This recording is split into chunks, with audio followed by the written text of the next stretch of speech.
Hello, my dear friends. I'm Father Diego here with the message of the Gospel of the day. Today, the second day of the O Antiphons, December the 18th, we have the O Adonai antiphon. O Adonai is the name, but better than a name is a title that is used in the Old Testament to call the Lord out of respect of his name, because if you remember, the name of the Lord cannot be pronounced, right? So instead of calling God by his name, the people of Israel call him Adonai, Lord. But also, this is a profession of faith, because calling someone Lord in the Old Testament is to recognize that this particular person has authority and power over our lives, right? So with many lords out there in this world, we recognize Jesus, the Messiah, as Adonai, the Lord. And this antiphon goes like this. O come, thou Lord of might, who to thy tribes on Sinai's height in ancient times did give the law, in cloud and majesty and awe. The second antiphon for the 7 days, the 7 antiphons, the 7 titles to the Messiah, O Adonai. And now we listen to the Gospel of Matthew.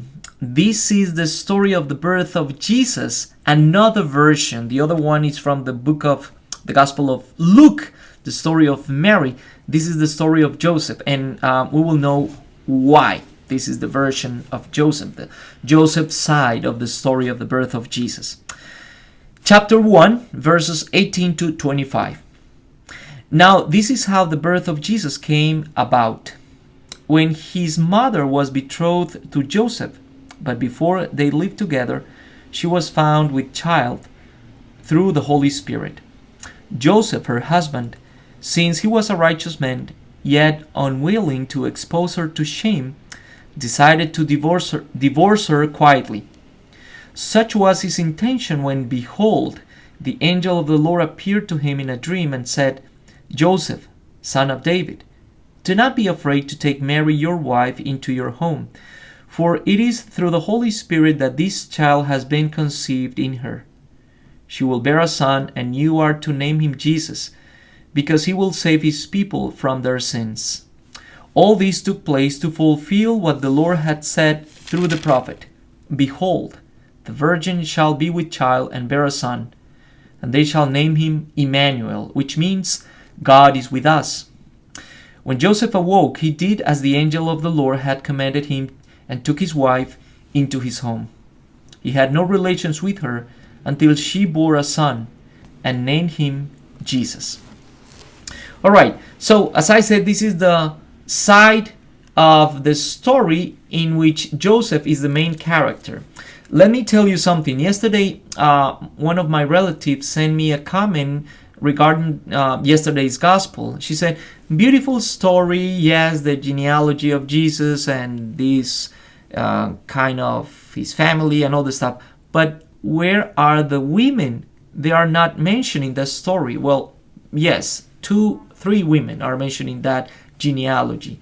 Tamar, Rahab, and Mary, of course.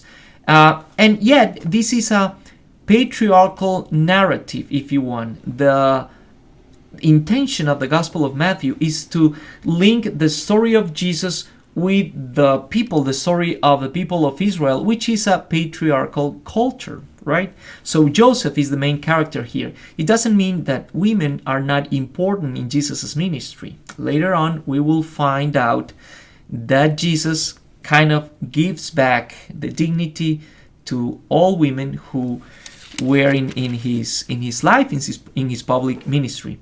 So something interesting in this narrative, in this gospel, Joseph had a dream, and in that dream, God speaks to him.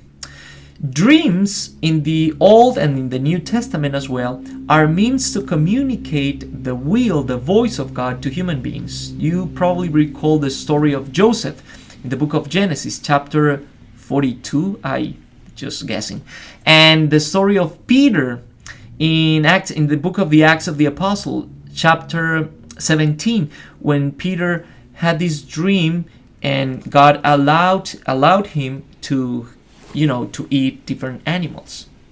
Don't call impure what I created, what I consider pure in front of you. Kind of, right? So here, Joseph, in this dream, received the voice of the Lord saying, "Do not be afraid to receive Mary into your house." This is challenging because Mary was found with a child, pregnant, outside marriage. Something kind of terrible. So Joseph had the right to divorce Mary, but he wanted to do it quietly because he was righteous. But God speaks to him through his dreams. And this is a beautiful image of this particular connection of that we have with our inmost inner selves, right? The dreaming with God and listening to his voice is this connection with our hearts, where God dwells, where God speaks to us. So Joseph was a man who was attentive to the voice of the Lord that spoke to his heart, right? And he was obedient to that voice, and he took Mary into his house and did as the angel commanded him to do. Name him this baby Jesus, and so on and so on.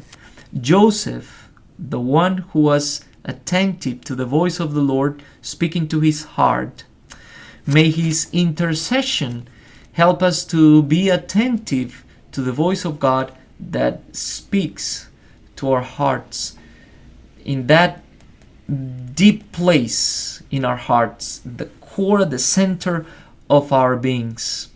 And probably tonight you might have a little dream of him, of God, speaking to you, speaking to your heart.